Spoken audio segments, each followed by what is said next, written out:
Good morning. Showtime. Tablet on. Cat annoying. That's how you know it's all working. Here she comes. You're not sitting on my lap. Coffee. 3, 2, 1. Good morning, everybody. Welcome. Today is Tuesday, June 30th, 2020. My name is Jeremy, and this is my first cup of coffee. Good morning, Frank.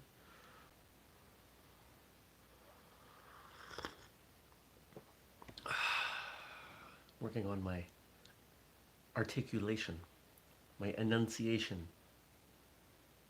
She looks so annoyed. Yeah. She was annoying last night, too. When did you wake me up for food? 4:45? An hour early? Yeah, that's not happening. Nope. I didn't do that. Well, yesterday was my last day with the Williston client. For those of you that don't know Vermont geography, that's a little bit more than a half hour north of me. So this means that I don't have to drive to do that work. I'll still be working for that client, but entirely remotely now, because they no longer have an office, which should free up some time, but also means I'm going to be in the house more.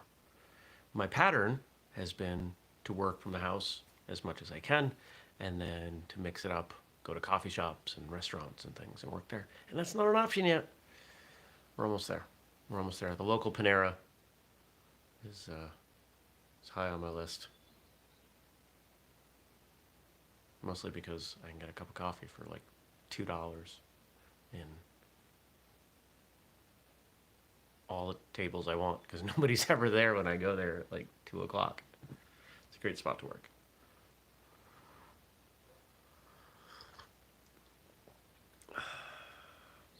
What else happened yesterday? Went to the gym a little bit. Starting to get the itch to be a white belt again. Started looking at, there's a local school run by a friend of mine who is a very skilled martial artist. And I started looking at classes and stuff, and I'll just start thinking about that. Maybe that'll happen.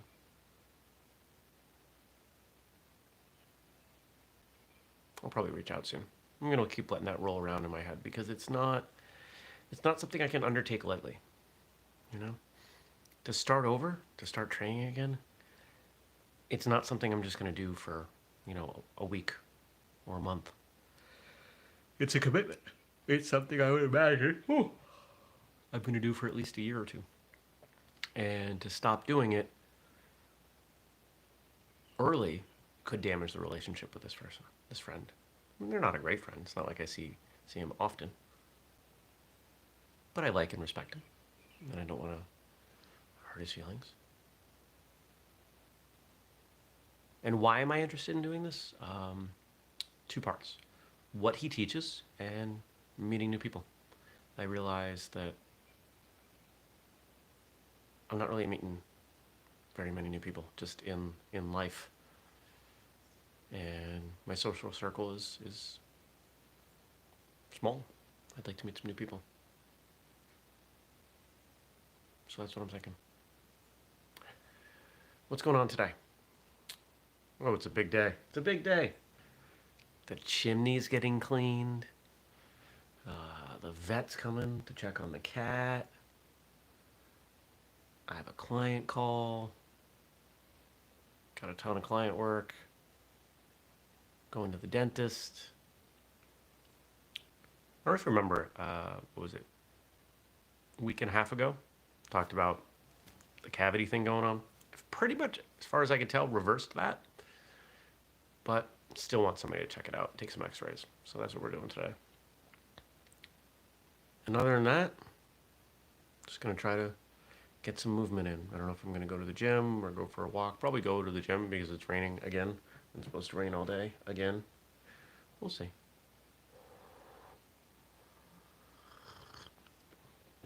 Probably clean up the house a little bit because I feel like I haven't been here. With this client shutting down their office, I've been there a lot more than normal, which means a bunch of other things have fallen behind. So we'll get that dealt with today and see what kind of work I can plow through. And, yeah, go from there. Let's see what you all wrote in. Let's see what you gave me to talk about. Look, it's my face very large.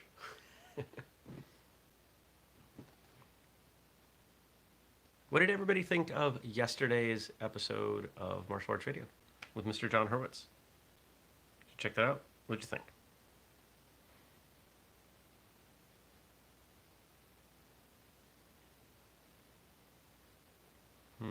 Today we got stuff from Frank and Stacy. We'll start here with one of Frank's. Effort within the mind further limits the mind because effort implies struggle towards a goal, and when you have a goal, a purpose, an end in view, you have placed a limit on the mind.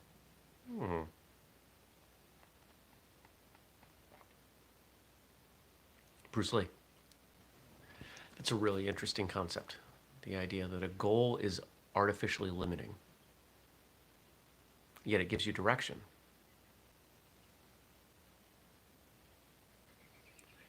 Stacy says she hasn't checked out that episode yet. She worked far too late. I'm trying to wrap my brain around this one.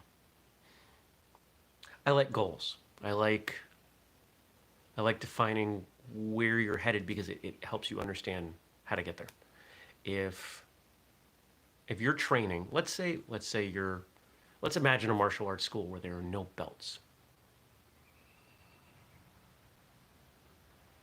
In what order do you learn the material? Well, the instructor will probably say, this is more complex than this, so we'll learn this, and then this, and then this, and then this. Okay?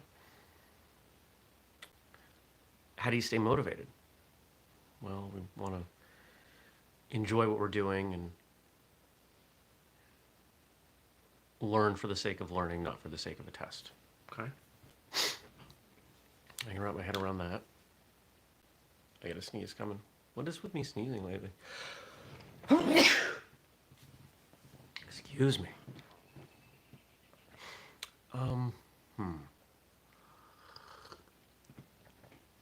But on the other side, we know, and I did an episode on this a while ago. Frank says maybe he's talking about flow. I get what he's talking about. I get the concept here. It's this idea that most people, when they have a goal, they'll push really, really hard for the goal, and then they'll stop once they reach the goal. But what happens when you continue to push?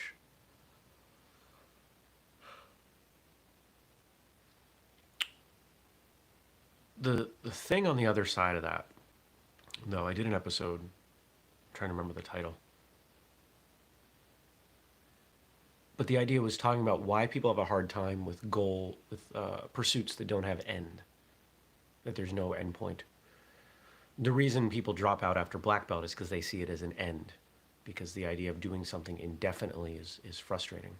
That's why people have crash diets and 6-week courses and things like that.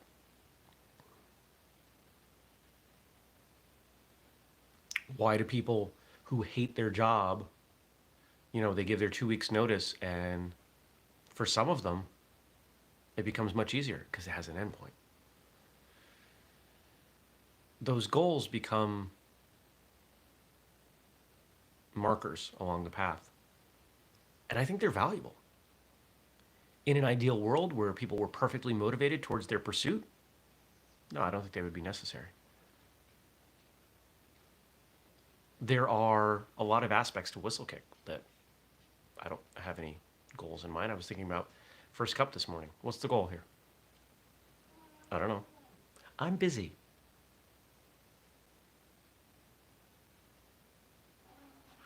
Well, tough. Would I stop doing the show if there weren't people watching? I mean, if nobody was watching, I suppose. because that would be a signal that it's not working. But it's no secret. This is not the, excuse me, the preeminent content that we create. People who watch the show frequently. They like it. So we keep doing it. And why do I do that? Because I'm indefinitely motivated for whistlekick.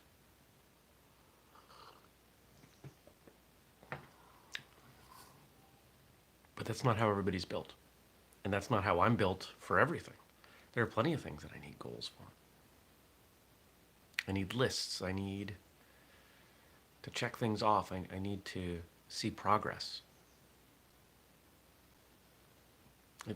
It's interesting. This concept feels very Buddhist in philosophy, but I don't know if it is. Definitely something to think about. Strength is not born from strength. Strength can be born only from weakness. So be glad of your weaknesses now. They are the beginnings of your strength. Claire Weeks.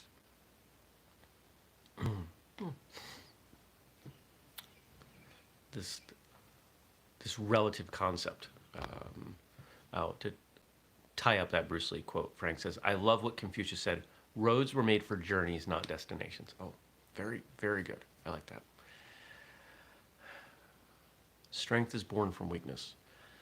In order to progress from something, you have to first accept where you are and that there is a greater capacity. If you want to get better at any skill, you have to accept that there is more to be gained, which requires a suspension of ego and an acceptance that you are not as good as you can be. This is why I struggle with the attitude of so many martial artists. We put up a question, and this is why one of the reasons I love that I don't do our social media, that I work with a team who does our social media. And the team does some great stuff that I would never even think of. And one of the things that went up the other day on both Facebook and Instagram asked people to rate their martial arts from 1 to 10. How good are you? I would have never put that out. The responses were really interesting.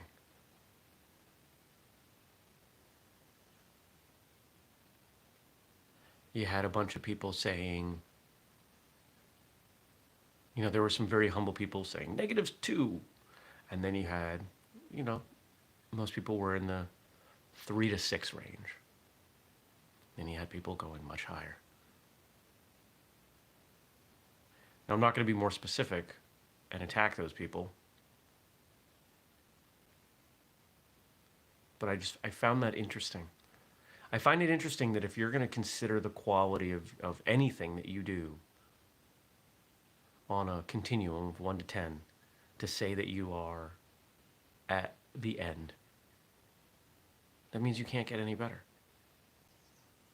That's crazy to me. That your martial arts can't be improved. That's got to be a really depressing place to be. And the irony is,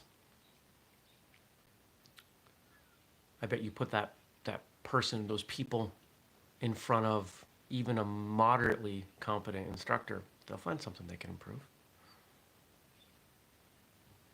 To say you're a 10 is to say you're perfect. It's sad.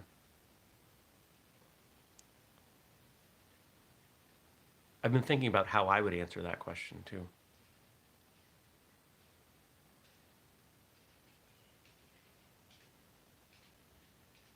And I don't know that I can answer it. And this is probably why I wouldn't have asked the question. Because you can look at martial arts in so many different ways, and there's so much to know and do and be that you can't maintain even a high degree of skill in everything at the same time. Consider all the different physical skills that are martial arts. Consider the knowledge. There aren't enough hours in the day. You can't learn and maintain all of those skills perpetually and improve them. It's not possible. If I spend a lot of time on forms and get my forms to a 10, my sparring's going to suffer. Will certain aspects of my sparring get better? Yeah, but not all of them. If I get really good at my conditioning, my forms will suffer, right? So martial arts is an umbrella concept. It's a term that it includes so many things.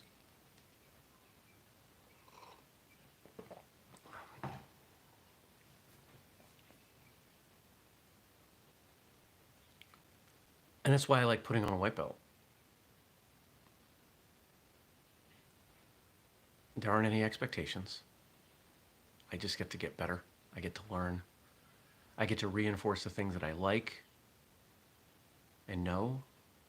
I get to add new stuff to my toolbox.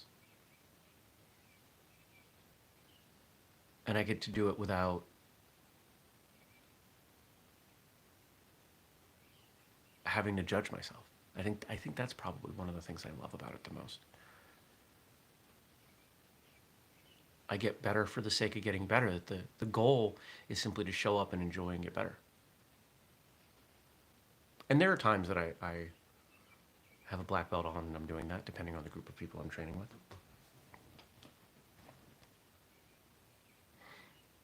Let's bounce over to Stacy's quote here.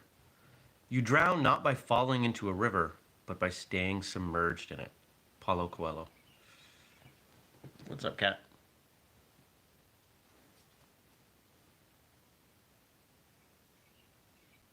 I thought we'd gotten all these mats out.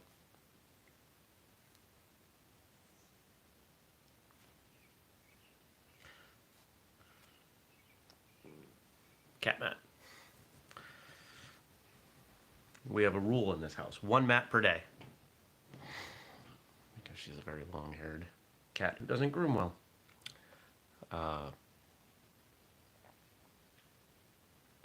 You drown not by falling in the river, but by staying submerged. To me, that's we're all going to make mistakes. We're all going to fail. We're all going to fall down. Well, forget fail. I don't like that word. We're all going to fall down. We're all going to make errors. But you have a choice. Do you move on? Once we talked about the past recently, was that last Friday? The past, the present, the future. The past is the past. It doesn't, once you've taken the lesson from it, dwelling is irrelevant. It is human nature to do so, but it is pointless and it's time to move on. You fall in the river, your clothes are already wet. Do you sit there and complain about how wet your clothes are, or do you get out of the river and start to dry off?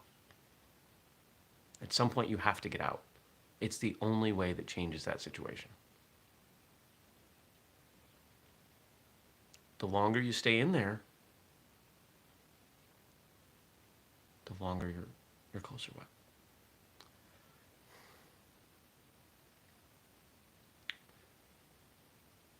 This is a hard one in modern society because we have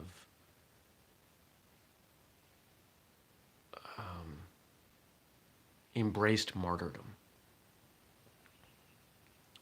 Somehow it became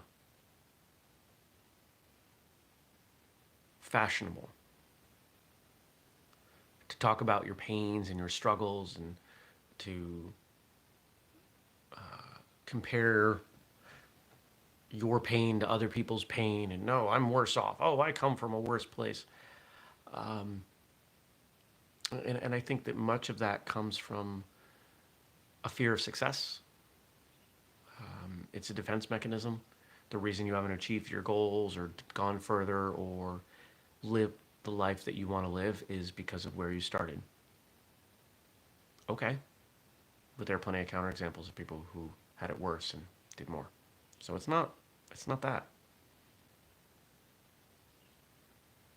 It's how hard are you willing to work? How much are you willing to let go of that past? How powerful is your motivation to move forward?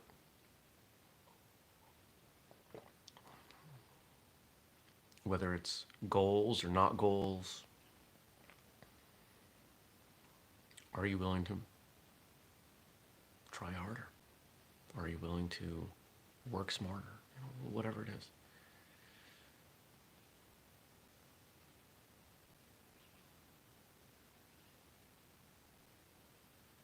There are a lot of people I know who do this. It's all negative all the time. All they talk about, all they share on social media, it's just negative after negative after negative. And I unfollow those people.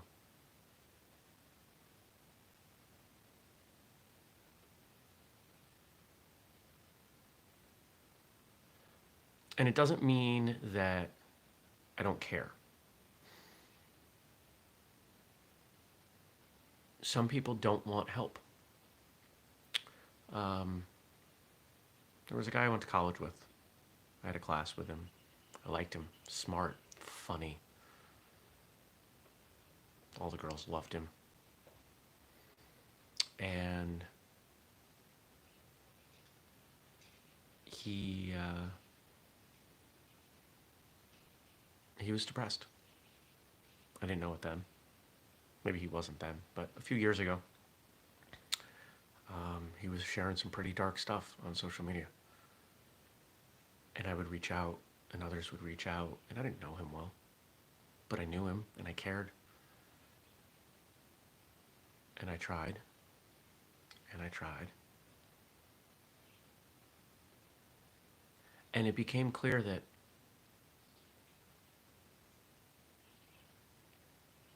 I wasn't going to be able to help him. I'm not going to go so far as to say he didn't want help.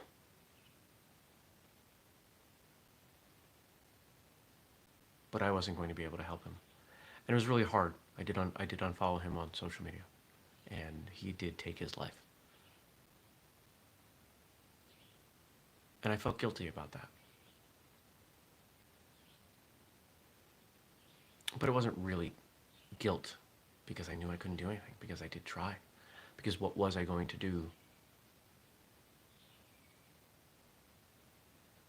Drive to the house of a man I haven't seen in close to 20 years and sit him down and say, hey, snap out of it, or hey, talk to me?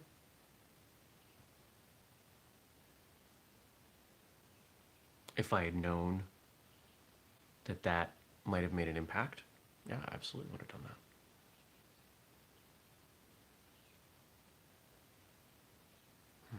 I haven't thought about that in a while. It's been gone a few years.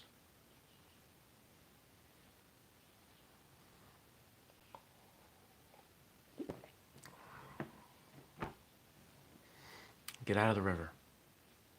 Dry off your clothes. We got one more.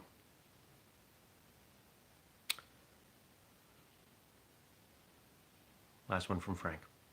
Karate aims to build character, improve human behavior, and cultivate modesty. It does not, however, guarantee it. Yasuhiro Konishi. Yeah, Yasuhiro Konishi. I hope everybody knows that when we say karate, when I read a quote like this, when we put out anything that uses the word karate, which we try to do only if it's a quote, we mean martial arts. Whistlekick is a martial arts company, not a karate company, and I actually dislike when people use the term karate generically. Like when people talk about competitions as sport karate, that bugs me. And I'm a karate guy. It still bugs me. Sport martial arts. There are plenty of people at those competitions that don't train karate. But the things that we do are all close enough. What are you doing? Why are you so out of sorts this morning? You're being a pill. We talk a lot about the personal development, the character development in traditional martial arts and how important that is, and to me, how that's the purpose. That's the reason we do it. Stop getting stuck on the couch, goober. It's like she doesn't know how her claws work. She gets stuck on things and then gets mad at me. Why are you mad at me? I didn't put your claws on the couch. Oh, now you're going to come back?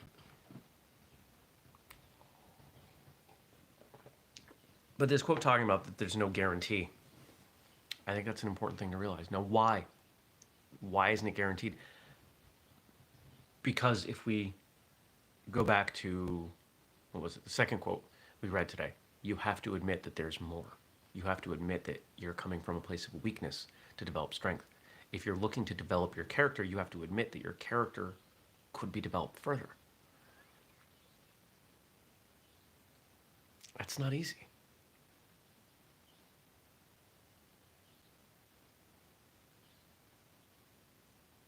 How often do we see someone say, you know what? I could be more humble. Or I need to be a better listener.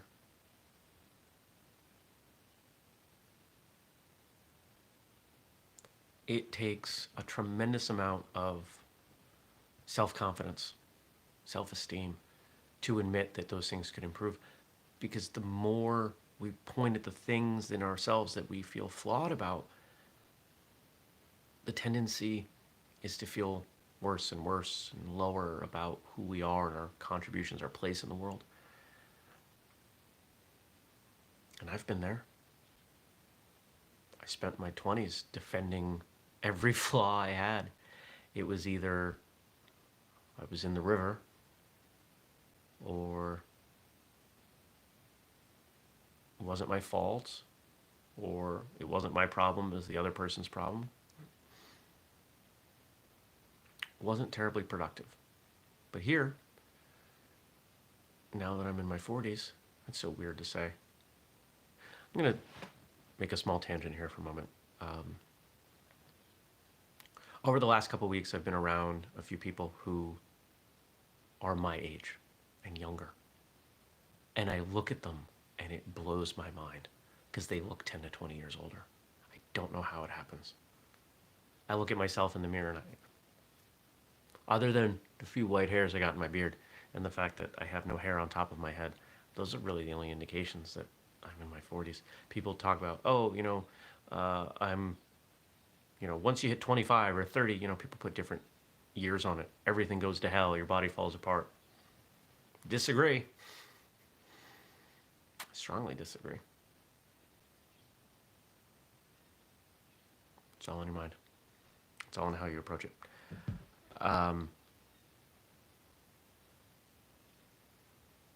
Where was I? Talking about growth. Okay. I've reached a point where I'm better able to see the holes in my armor, the flaws. How do I fix them? How can I do better? The biggest one that I've been working on of late is anxiety. Something I've faced all my life. Something that most people would look at and say, this is biochemical. This is beyond your responsibility, your control. Take a pill. No, not going to do it. How do I work with it? How do I improve it?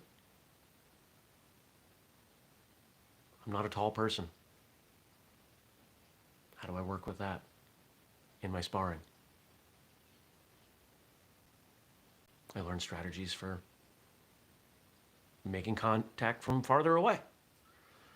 You can't change the hand you're dealt, but you can certainly know, you can work with the cards. I don't want this card. Give me a different one. Oh, I know how to play this card. You've got choice. There's power in choice. Remember that. Good stuff today. These episodes are going longer and longer. I don't know if everybody likes that, but you're giving me a lot of good stuff to talk about, so I'll talk about it until I'm done talking. That's the beauty of a show like this. With no solid format, no commercial breaks, no Jeremy scheduling meetings at 7 a.m., which I don't think I've ever done. I think the earliest I've ever scheduled anything on a weekday is 7:30. Blech, that's still too early.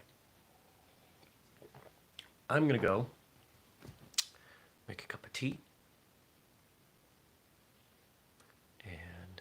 pick up the house and get ready for the chimney sweep at 8 and all these other things I got to do prep for my day, including putting on pants. You have a great day too, Stacy. And everybody else out there, have a great day. Thank you for coming by. Thanks for watching or listening. Thanks for contributing questions or comments. If you have a question, a comment, a subject, something you want me to talk about, please drop it below. And if you're not watching live, if you're listening to this as audio later, you can always email me, jeremy@whistlekick.com. I love the feedback. And if you write something in, I will talk about it on the air, unless it's something really silly or weird. If you're new to the show, I hope you'll subscribe to the Whistlekick channel because we put out a lot of content. We do as much as we can to serve the community. And, oh, had a good call with Gabe last night. We got some good stuff in store for Whistlekick Live next week. And it'll be a week from tonight. And we talked about the new Whistlekick fight conditioning program. And there's some good stuff coming there. So I'm going to resume work on that now that I've talked about it with somebody. I needed some feedback. And yeah, that's where we're at. If you want to support us, a bunch of ways to do it. Buy something, Patreon, share something. I appreciate you all. Thanks for watching. I'll see you back here tomorrow bright and early, 6:30 a.m. Take care. Peace.